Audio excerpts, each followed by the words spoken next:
Yaorana et bienvenue sur Jurismana. Aujourd'hui, pour suivre l'actualité du second référendum d'autodétermination du 4 octobre 2020, voici une petite vidéo rapide et spéciale sur la Nouvelle-Calédonie et la suite des opérations.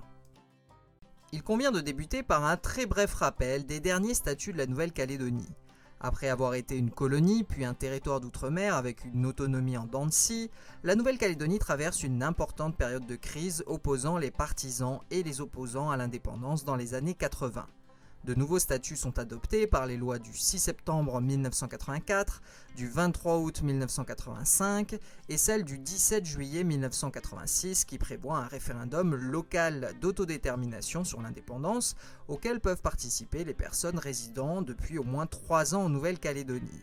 Il a lieu le 13 septembre 1987. 59% des inscrits votent à 98% oui au maintien de la Nouvelle-Calédonie dans la République. À la suite de ce référendum, une nouvelle loi statutaire est adoptée en 1988, mais le processus est stoppé par la grave crise d'Ouvéa.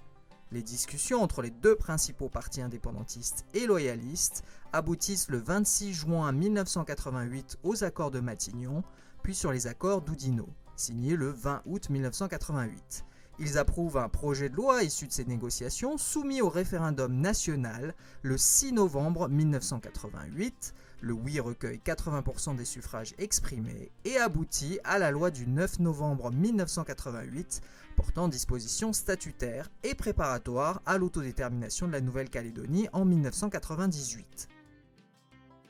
Les accords de Matignon devaient se clore par un référendum d'autodétermination organisé entre le 1er mars et le 31 décembre 1998. Ce ne sera pas le cas et de nouvelles négociations donnent lieu le 5 mai 1998 à la signature de l'accord de Nouméa. Par la suite, la loi constitutionnelle du 20 juillet 1998 relative à la Nouvelle-Calédonie, adoptée par le Congrès du Parlement le 6 juillet, rétablit un titre 13 intitulé « Dispositions transitoires relatives à la Nouvelle-Calédonie » qui comprend deux articles nouveaux, 76 et 77.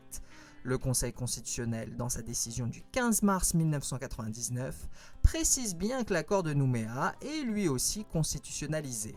Il est mis en œuvre par la loi organique du 19 mars 1999 relative à la Nouvelle-Calédonie, le statut actuel de cette collectivité.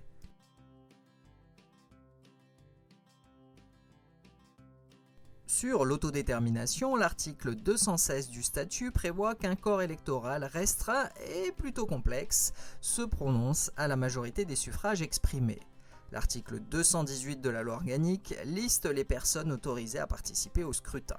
En synthèse simplifiée, il s'agit de ceux domiciliés régulièrement en Nouvelle-Calédonie depuis 1988, des personnes de statut civil coutumier, des personnes nées en Nouvelle-Calédonie ou d'un parent né en Nouvelle-Calédonie avec centre des intérêts matériels et moraux, les fameux CIMM, les personnes qui ont 20 ans de domicile continu dans le territoire au plus tard au 31 décembre 2014, les personnes nées avant le 1er janvier 1989 et ayant eu leur domicile en Nouvelle-Calédonie de 1988 à 1998, ou les personnes nées à compter du 1er janvier 1989 et ayant atteint l'âge de la majorité à la date de la consultation et ayant eu un de leurs parents satisfaisant aux conditions pour participer à la consultation du 8 novembre 1998.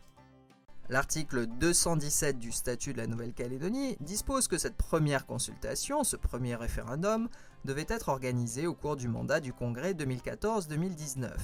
La date précise étant déterminée par le Congrès au 3/5.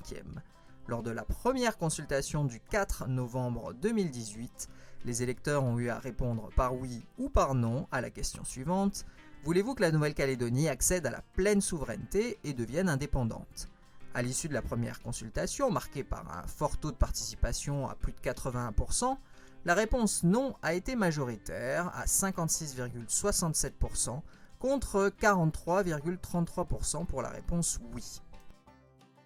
Le statut dispose que si la consultation conclut au rejet de l'accession à la pleine souveraineté, une deuxième consultation sur la même question peut être organisée à la demande écrite du tiers des membres du Congrès adressée au haut-commissaire.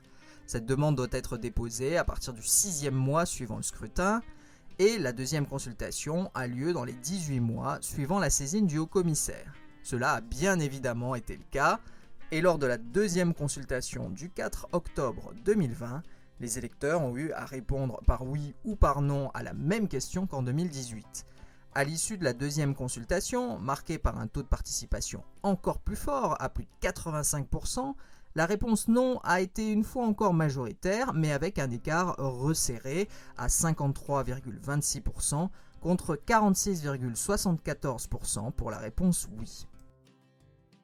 L'accord de Nouméa, qui s'impose constitutionnellement à la loi organique statutaire, déclare que si la deuxième consultation est négative, une troisième consultation pourra être organisée selon la même procédure et dans les mêmes délais, et que si la réponse est encore négative, alors les partenaires se réuniront pour examiner la situation ainsi créée, ce que le Conseil constitutionnel a bien confirmé dans sa décision du 15 mars 1999.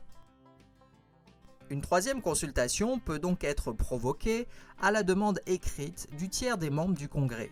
En tout état de cause, même si le résultat de l'éventuel troisième référendum est encore négatif, les tendances politiques locales devront trouver une nouvelle feuille de route consensuelle, et comme le précise l'accord de Nouméa, tout retour en arrière statutaire est impossible, notamment pour les compétences. Cela sous-entend que même après ce processus référendaire, la Nouvelle-Calédonie n'en aura de toute manière pas terminé avec le sujet de l'autodétermination, ou au moins de l'établissement de nouvelles formes de relations au sein ou avec l'État français. D'autant plus que les derniers chiffres montrent une polarisation très nette des citoyens calédoniens sur le sujet. Pour les derniers points juridiques, il faut préciser que la régularité de la consultation peut être contestée par tout électeur admis à y participer et par le haut-commissaire devant le Conseil d'État statuant au contentieux. Et qu'au titre de l'intégrité du territoire, l'accord de Nouméa dispose en son point 5 que, je cite, « Le résultat de cette consultation s'appliquera globalement pour l'ensemble de la Nouvelle-Calédonie. Une partie de la Nouvelle-Calédonie ne pourra accéder seule à la pleine souveraineté ou conserver seul des liens différents avec la France, au motif que les résultats de la consultation électorale y auraient été différents du résultat global. » Et voilà, nous en avons terminé avec cette vidéo plus longue qu'à l'accoutumée, mais cependant bien synthétique, sur la procédure d'autodétermination en Nouvelle-Calédonie et ses éventuelles suites. Merci à tous et à très bientôt sur Jurismana. Parheane!